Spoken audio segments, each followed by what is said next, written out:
What would make a trucker pull over on a hot summer day, step across a fence, and fix a forgotten carousel? When Peter saw a limping veteran struggling at a rundown fairground, he didn't know his choice would bring an entire town back to life. The Missouri heat was different that day. Not cruel, just heavy. It settled on Peter Madsen's shoulders like a wool blanket, even as his truck rumbled to a stop on the edge of an old farm road. He killed the engine and rolled down the window. Birds chirped in the oaks nearby, and somewhere out of sight, a dog barked twice and then gave up. Peter, 46, had been driving for days with barely a full night's sleep. His beard had grown uneven across his jaw, and the sun had added new lines to the corners of his eyes. He wasn't lost, just tired. There was no delivery scheduled until the next morning, and dispatch wouldn't call until then. For once, he had time, and for once, he wanted silence. He stepped down from the cab and stretched. The breeze was faint, barely tugging at the loose fabric of his shirt. Across the weedy field, something caught his eye, a splash of faded color and movement just beyond a chain-link fence. A sign, hand-painted and tilted sideways, read, "Wonder Wheels Carnival, opening soon." Behind it, on dry yellow grass, stood a worn-down carousel with chipped horses and sun-bleached paint. A tent sagged in the heat. A few men moved slowly between cables and poles, more focused on their phones than their work. But one figure stood apart. Peter's gaze fixed on an older man hunched beside the carousel, one hand gripping a metal pole, the other pushing it upright with visible effort. The man paused, leaned against the structure, and then stepped again, limping, not just tired, familiar, the kind of limp that came from carrying weight for too long. Peter knew that walk, the uneven shift in pressure, the slight wince masked by a forced breath. Infantry, rucksack knees, maybe from the 70s. Without thinking, Peter stepped across the ditch and found the break in the fence. He didn't call out right away, just walked up to the man with a quiet purpose. "Need a hand?" The man looked up, startled, eyes hidden under the brim of a frayed baseball cap. His face was lean, sun-worn, but his expression was sharp. "You with the crew?" he asked. Peter shook his head. "Just passing through. I saw you fighting gravity alone and figured I'd throw in a vote for physics." That earned the faintest ghost of a smile. "Name's Francis," the man said, straightening. "Been with this park longer than most of these bolts have held together." Peter chuckled. "Peter, been with that truck over there since my knees started complaining." They shook hands. Francis's grip was firm but carried a tremor beneath. A few feet away, a group of kids dropped a crate with a loud thud and swore under their breath. Francis turned toward them but didn't yell, just sighed. "You really sure you want to help?" he asked. "This stuff's rusted, heavy, and stubborn. Like me." Peter glanced at the leaning generator beside the carousel. The casing was dented, the cables frayed. "Let me take a look." He spent the next 10 minutes on his knees beside the generator, the afternoon sun pressing down on his back. He popped open a panel and whistled low. "Yeah, this thing's been stitched together with good intentions and duct tape." Francis crouched beside him. "That's about right. My brother used to handle the repairs. He passed 2 summers ago. Since then, I've been playing electrician, mechanic, and circus barker." Peter nodded, already digging through a box in his truck. "I've got a spare ignition coil and some decent wiring. Won't be perfect, but it'll hum." "You're just giving away parts?" Francis asked, genuinely surprised. Peter looked up. "You don't throw away joyrides, Francis. You fix them." It took a little over an hour, but by the time the sun started leaning toward the trees, the generator coughed to life. The carousel blinked once, twice, then lit up in full. The horses turned. The faded music creaked through the speakers, scratchy but real. Some of the temporary workers looked interested. One of them even smiled. Francis stood quietly, hands on his hips, eyes watering just slightly. It's been a long time since someone helped without expecting a favor back. Peter didn't respond. He just stood beside him, watching the ride turn. In the distance, a car slowed down near the road, its driver peering out the window. A woman with short dark hair leaned against the steering wheel, watching the two men by the carousel. Inside the cafe in town, the last customers were finishing their slices of pie. Monica wiped down the counter while half listening to two elderly men talk about the trucker who'd fixed the broken music. She paused, eyebrows raised. Back at the lot, Peter glanced at his truck. "I've got a day to kill. Maybe more." Francis looked at him sideways. "You always fix carnivals in your downtime?" Peter shrugged. "No, but maybe this one's worth it." They sat in the shade of a trailer, two folding chairs and a cooler between them. Francis handed over a bottle of root beer and settled in. For a long moment they said nothing, just listened to the hum of the carousel, the cicadas in the trees, and the fading echo of laughter as a couple of kids rode past on bicycles, shouting, "Hey, it's working again!" Peter took a sip. He wasn't sure why he'd stopped here, on this particular stretch of road. But something about the way that old man had stood, steady despite the limp, made him stay. Some stops, he figured, aren't just about rest. Some stops are invitations. By morning, the heat had settled deeper into the dirt, baking the field beneath the carnival lot into cracked patches of dust and gravel. Peter woke with a stiff neck and a quiet sense of purpose. The truck's sleeper cab was sweltering, but he didn't mind. He'd slept worse in war zones and warehouse yards. He cracked the door, blinked into the morning light, and stretched as the distant hum of a leaf blower sputtered to life. Across the lot, Francis was already up. He stood beside the tilt-a-whirl, arms crossed, watching two men drag an extension cable in the wrong direction. Peter chuckled to himself, grabbed a rag to wipe the sweat off his forehead, and made his way over. "You're back," Francis said without turning his head. Peter shrugged. Didn't feel right just driving off. Francis gave him a sideways glance. "Hope you're not looking to be adopted into the crew. These kids think a socket wrench is a dance move." The two shared a grin and Peter got to work. They spent the morning fixing anchor points on the bumper cars and checking the wiring for the old gumball machine by the entrance booth. Francis's toolbox was a mess. A mix of rusted screwdrivers, half-used electrical tape, and a single wrench from the Reagan era. Peter replaced half the fasteners using parts from his own stash. One of them, a lanky teenager named Ricky, watched closely as Peter adjusted the voltage on a power junction box. "You a mechanic or something?" he asked. Peter didn't look up. "Mostly a driver. But you learn to fix things when you're 200 miles from help and your reefer unit dies in August." Ricky blinked. "What's a reefer?" Peter smiled. "Refrigerated trailer. Carries food. You lose cooling, and suddenly you're hauling a truck full of soup." That got a laugh, and Ricky stuck around longer than usual, asking questions. By noon, Peter was showing him how to check amperage on a power lead without electrocuting himself. Meanwhile, on the edge of the lot, a boy on a rusty BMX bike rode slow circles in the shade. Peter noticed him early, but didn't say anything until the third loop. The kid stopped by the fence, one foot on the pedal, the other in the dirt. He wore a camo cap too big for his head and had a backpack slung over one shoulder. "Hey," Peter called out.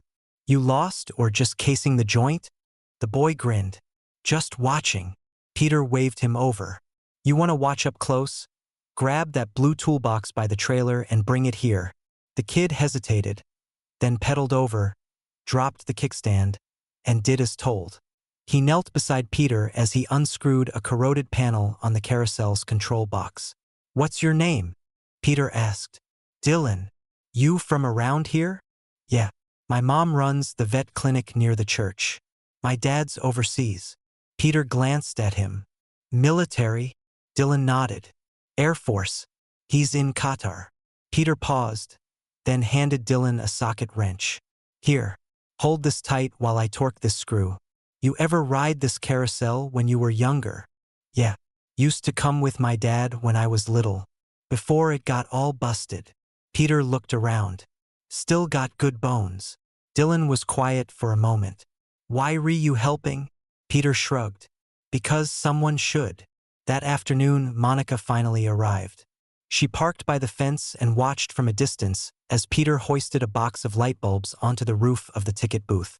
She could hear music faintly playing from the restored carousel and saw a few neighborhood kids chasing each other around the midway. Francis sat in a folding chair sipping iced tea like a man watching life return to an old friend. Monica stepped out of her car and walked across the lot. She wore a blue linen dress and carried a small box in her hands. Francis looked up and smiled wide. "Well now," he said, standing. "I didn't expect Carlisle royalty today." "Royalty?" she said, smiling. "I run a cafe. You run a carousel. Seems like we're both in the business of keeping people fed." Peter climbed down from the booth and wiped his hands. Monica offered the box. "Thought you guys could use these. Homemade cookies and a bag of fresh coffee grounds. You'll thank me tomorrow." Peter opened the box. "You bake too?" "Only when the world feels worth sweetening." Francis chuckled. "She writes those chalkboard quotes outside her cafe. Some days they're better than the food." Peter offered a small grin. "I might stop by then." She glanced at him, amused. "You're not from here." "Nope. But you're staying. For now." She nodded, letting the moment settle. "I posted something about you too last night. Just a photo. Said something about how it felt good to see joy being built instead of sold." People responded. "A lot more than I thought." Francis raised an eyebrow. "In a good way?" "In the best way. You might have some company soon." That evening, Peter and Francis sat behind the cotton candy trailer, watching the orange glow of sunset stretch long shadows across the dirt. Dylan helped Ricky hang string lights over the main path, their laughter echoing over the grounds. Francis took a sip of lukewarm coffee and exhaled slowly. "You know, after my brother passed, I thought about shutting it all down. Could have sold the rides off piece by piece. Bought a cabin somewhere. Quiet. Easy. But I kept thinking, what if someone needed the lights again?" Peter didn't answer right away. He just watched the carousel spin slowly in the dusk, each bulb a tiny defiance against the dark. Finally, he said, "Looks like someone did." By Friday morning, the dusty lot no longer felt like a forgotten patch of land on the edge of town. It buzzed, not with engines or rides yet, but with quiet, purposeful motion. What started with one man crossing a fence had begun to spread. Monica's post had traveled farther than she imagined, and the curious passers-by watching the rides being assembled were already in anticipation. Locals reminisced about riding the Wonder Wheels carousel as kids. Some offered supplies, others offered time, and people showed up. The first was Tom Miller, a retired electrician with a rolling toolbox he'd kept locked in his garage since his last job 5 years ago. He parked beside Peter's truck without fanfare and walked straight to the tilt-a-whirl. "Francis," he called out, "that lighting rig still fried?" Francis stared at him, stunned. "Tom?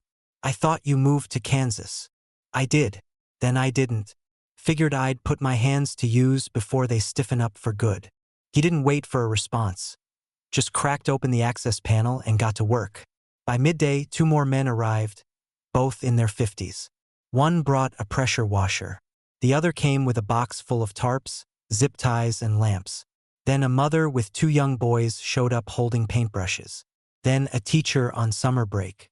Then a man in a Falcon freight hat. A trucker who'd read Monica's post on a break in Kansas City and rerouted to swing by. Peter stood back and watched it all unfold.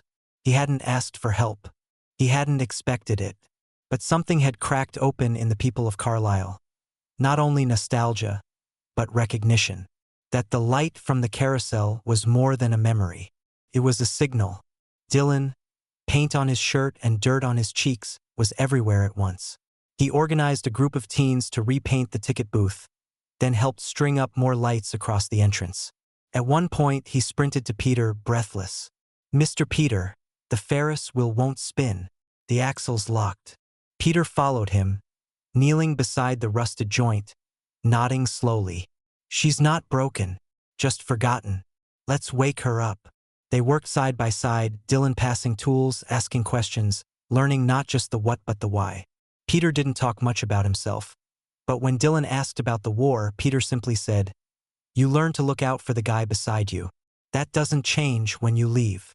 That afternoon, Monica returned with a basket full of lemonade and muffins. Her cafe had closed early. She said the help she brought was more valuable than tips.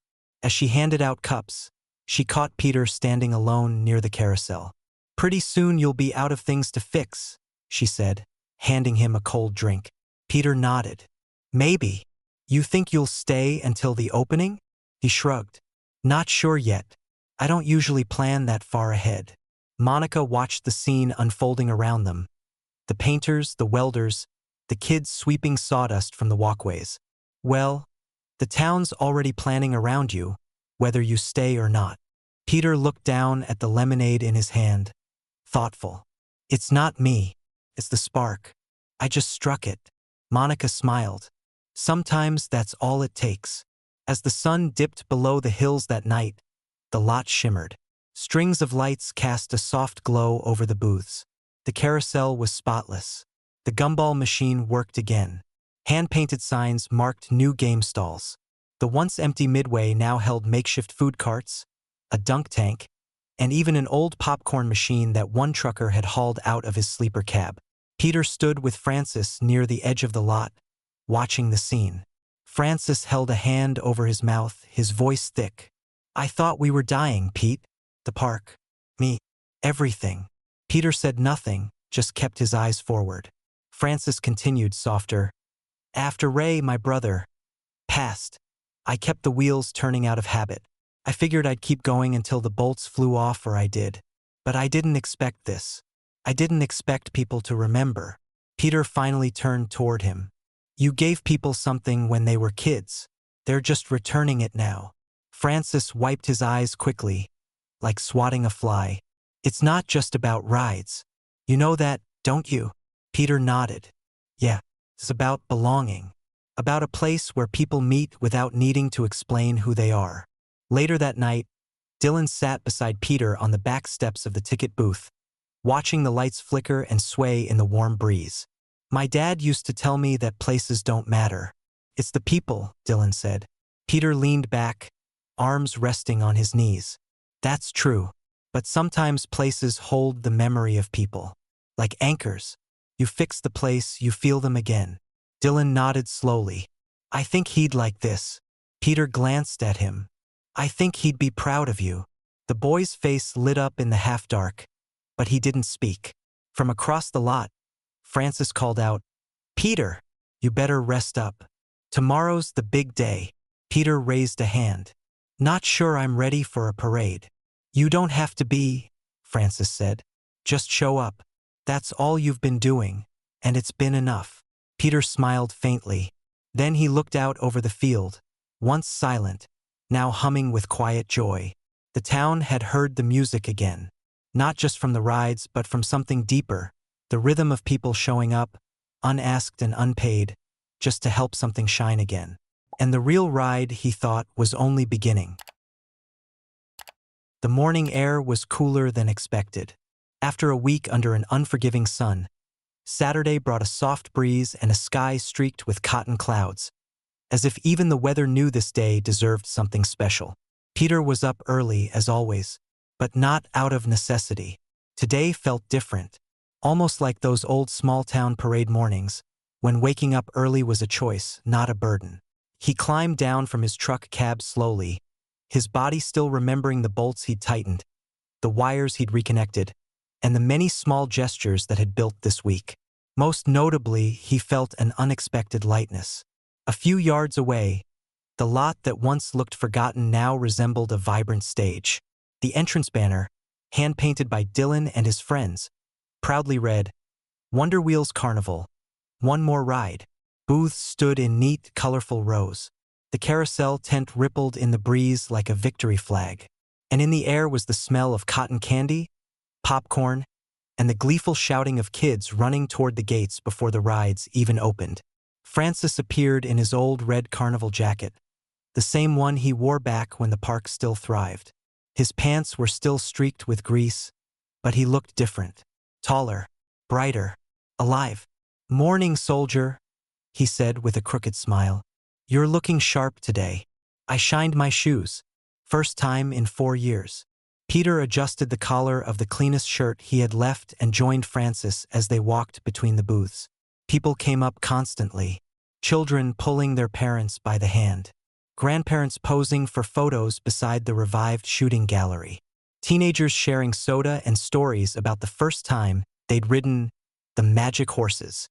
And everyone said the same thing: thank you. Some thanked Francis for keeping the park alive all these years. Others thanked Peter for bringing it back. Many didn't even know his name, only that he's the trucker who helped the old guy fix the rides. Dylan showed up wearing a t-shirt printed with his own design, a carousel next to a red semi-truck. The artwork was crooked, homemade, and perfect. He ran over to Peter holding a second shirt. "They're selling these now. I got one for free because I helped set up." Peter smiled, tugging at the edge of the shirt. "That's a fine truck, and a finer carousel. Are you staying till the end?" Dylan asked, quieter now. Peter hesitated. He looked around. Monica waving from a food stand, holding a tray of brownies. Francis laughing with a circle of old road friends. Families everywhere, walking, eating, laughing. He already knew the answer. "Yeah," Peter said. "I'm staying today." Later, with the ride spinning and the music playing, a city pickup truck pulled up by the gate. The mayor of Carlisle stepped out, wearing a light blazer and an open-collar shirt. Francis stiffened slightly. "Mr. Madsen," the mayor said, shaking Peter's hand. "From what I've heard, this town owes you more than just free coffee." Peter returned the handshake, slightly uncomfortable in the spotlight. The mayor raised his voice. "On behalf of the town of Carlisle, we'd like to recognize the efforts of 2 men. One veteran who kept the magic alive long after the lights dimmed, and one truck driver who reminded us that kindness still has a place in the world." He handed Francis an envelope. "This community grant should help keep the park running for the months ahead." The applause that followed wasn't polite, it was heartfelt. It came with misty eyes, surprised smiles, and grateful nods. It was the sound of people realizing something beautiful had been restored. Not just a carnival, but something quieter and deeper. Francis cried. And this time he didn't try to hide it. As the sun dipped low, the lights came on, soft at first, then bright and pulsing with life. The evening brought a second wave of visitors. Neighbors who had just finished work, teenagers on their bikes, truckers passing through who had seen the story online. Music played into the night, echoing beyond the trees. Kids ran in dizzy loops from ride to ride, cotton candy in hand. Parents leaned against railings, laughing softly. The smell of popcorn and funnel cake lingered in the air. And through it all, Francis stood tall near the carousel, waving at children and nodding at old friends he hadn't seen in years. Peter didn't go far. He kept a quiet watch from the sidelines, sipping soda from a paper cup, leaning against the side of his rig with his arms crossed. For once, he let the noise fill him instead of push him away. That night, he slept in his truck, windows cracked open, the sound of laughter and distant calliope music lulling him to sleep. By morning, the field was quiet again. Not empty, just calm. The ride stood still, dew sparkling on painted horses and prize shelves. A few early risers swept the walkways. The scent of fresh coffee floated from Monica's food stand. Peter stepped out of the truck, stretched, and looked around one last time. Then he heard someone running and turned around. It was Dylan, breathless and holding a plastic bag. "I forgot to give you this earlier." From the bag, he pulled out a fresh t-shirt, the same design but with one extra detail. On the back, painted by hand, were the words, "Thanks, Pete." Peter took the shirt carefully. He didn't say much, just nodded, eyes damp. He opened the truck door, folded the shirt neatly, and placed it on the dashboard. Dylan looked up. "Will you come back sometime?" Peter started the engine. "Some stops aren't on the map," he said, "but you can always pass through again." He closed the door, adjusted the mirrors, and pulled away slowly down the gravel path. The lot faded in the mirrors, but on the dash the carousel remained, spinning now inside him too.